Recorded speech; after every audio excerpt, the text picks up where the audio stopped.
दिल्ली से वापस लौटने के बाद अचानक तेजस्वी यादव राष्ट्रीय जनता दल कार्यालय पहुंच गए। तेजस्वी यादव से पार्टी कार्यालय में मौजूद आरजेडी के कई नेताओं ने मुलाकात की। तेजस्वी यादव ने संकेत दिया है कि बंगाल में आरजेडी की एंट्री होगी। उन्होंने कहा कि कुछ दिनों में ये तय कर लिया जाएगा कि आरजेडी कितने सीटों पर चुनाव लड़ेगी। थोड़ा नीचे की आप लोग सबसे पहले तो आप सब लोग जानते हैं कोरोना काल में ये दूसरा बजट सत्र है। पिछले वर्ष का बजट सत्र अगर आप देखें तो एक दिन में ही खत्म हो गया था और चुनाव के बाद ये पहला बजट सत्र है। कोरोना काल में दूसरा। हम लोग कई नए जनप्रतिनिधि जो हैं वो चुन कर के आए हैं। बेगूसराय में बड़ी नौकरी का झांसा देकर एक युवक ने लड़की से शादी की, लेकिन बाद में दहेज के लिए प्रताड़ित करने लगा। इतना ही नहीं, शादी के बाद सोनी की जिंदगी उस वक्त पूरी तरीके से अंधेरे में घिर गई जब सोनी को पता चला कि उसके पति कन्हैया कुमार का अपनी ही मौसेरी बहन से अवैध संबंध है। अब सोनी कुमारी अपने 9 माह की बच्ची के साथ न्याय पाने के लिए बेगूसराय जिला प्रशासन समेत महिला हेल्पलाइन के चक्कर लगा रही है। सदर थाना क्षेत्र के सराही मोहल्ला से 5 संगीन कांडों का कुख्यात अपराधी दीपक कुमार को पुलिस ने गुप्त सूचना के आधार पर गिरफ्तार किया। गिरफ्तार अपराधी सहरसा जिले के 5 कांडों और दरभंगा जिले के हत्या कांडों में वांछित चल रहा था। वहीं दूसरी तरफ प्रतिमा विसर्जन के दौरान हुई गोलीबारी का उद्भेदन करते हुए अपराधियों को गिरफ्तार किया गया। दीपक यादव जो कि 5 कांडों में अभियुक्त था, सरसा जिला में भी और दरभंगा में भी उस पर एक मर्डर का केस हुआ था। उसको एक 7.65 mm की पिस्टल, एक देसी कट्टा, 315 बोर की कारतूस, 7.65 mm के 3 कारतूस और साथ में 2 मोबाइल के साथ गिरफ्तार किया गया। ये एक बड़ा क्रिमिनल है, सिमरी बख्तियारपुर का रहने वाला है, सुखासनी का। बिहार विधानसभा का बजट सत्र 19 फरवरी से 24 मार्च तक चलेगा। सत्ता और विपक्ष में तालमेल बिठाने के लिए स्पीकर विजय कुमार सिन्हा ने बैठक बुलाई। इस बैठक में नेता प्रतिपक्ष तेजस्वी यादव भी शामिल हुए।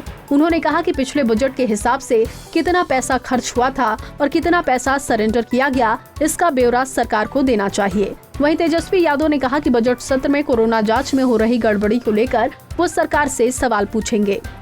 उन्होंने बताया कि मुख्यमंत्री नीतीश कुमार ने जांच कमेटी के गठन की बात पिछले साल कही थी, लेकिन अब तक जांच कमेटी का गठन नहीं किया गया। आकलन कीजिए कि पिछला जो बजट रखा गया कितने पैसे खर्च हुए। जो लंबा चौड़ा बजट जो रखा गया उसमें से कितने पैसे खर्च हुआ, कितना पैसा सरेंडर कर दिया, आप लोग खाली जांच।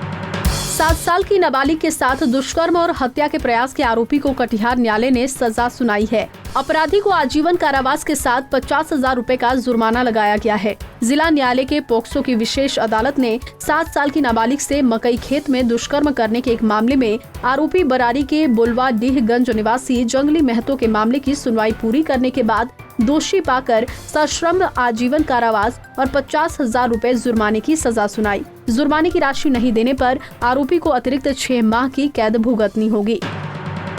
बजट सत्र के आगाज के साथ राजनीतिक हलचल तेज हो गई है। वहीं आरजेडी विधायक अख्तरुल इस्लाम शाहीन साइकिल चलाकर विधानसभा पहुंचे।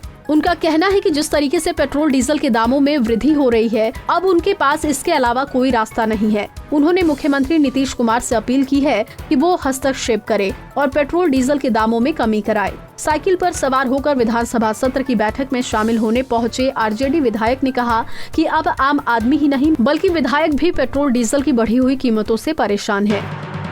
बिहार विधानसभा के बजट सत्र का शुक्रवार से आगाज हो गया है। आज से शुरू हुई सत्र 24 मार्च तक चलेगी। बजट सत्र की शुरुआत राज्यपाल के अभिभाषण के साथ हुई। अमूमन राज्यपाल के अभिभाषण के दौरान विपक्ष कोई मुद्दा नहीं उठाता है, लेकिन सदन में सत्र के पहले दिन विपक्ष ने अपने तेवर दिखाने शुरू कर दिए। सीपीआई, सीपीएम और वाम दलों के विधायकों ने एमएसपी कानून को लेकर आज बिहार विधानसभा के बाहर प्रदर्शन किया। साथ ही साथ मुजफ्फरपुर में किसानों के धरना प्रदर्शन पर पुलिसिया कार्रवाई को लेकर भी उन्होंने विरोध जताया। राष्ट्रीय प्रतीक अशोक स्तंभ देश का प्रतीक माना जाता है, लेकिन बिहार में रोहतास जिले के इस अशोक स्तंभ की चौंकाने वाली तस्वीरें सामने आई है। शहर के तेंदुनी चौक के सौंदर्यीकरण के नाम पर राष्ट्रीय प्रतीक चिन्ह लगाने और फिर उसे हटाने की घटना नगर परिषद के गले की हड्डी बन गई है।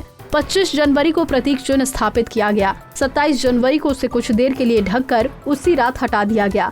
यहाँ तक तो ठीक था, लेकिन कुछ दिनों के बाद राष्ट्रीय प्रतीक अशोक स्तंभ को कबाड़े में देखा गया तो मामले ने तूल पकड़ लिया। राष्ट्रीय प्रतीक के इस कदर अपमान से लोग नाराज हैं और ऐसी लापरवाही करने वालों के खिलाफ कार्रवाई करने की मांग हो रही है।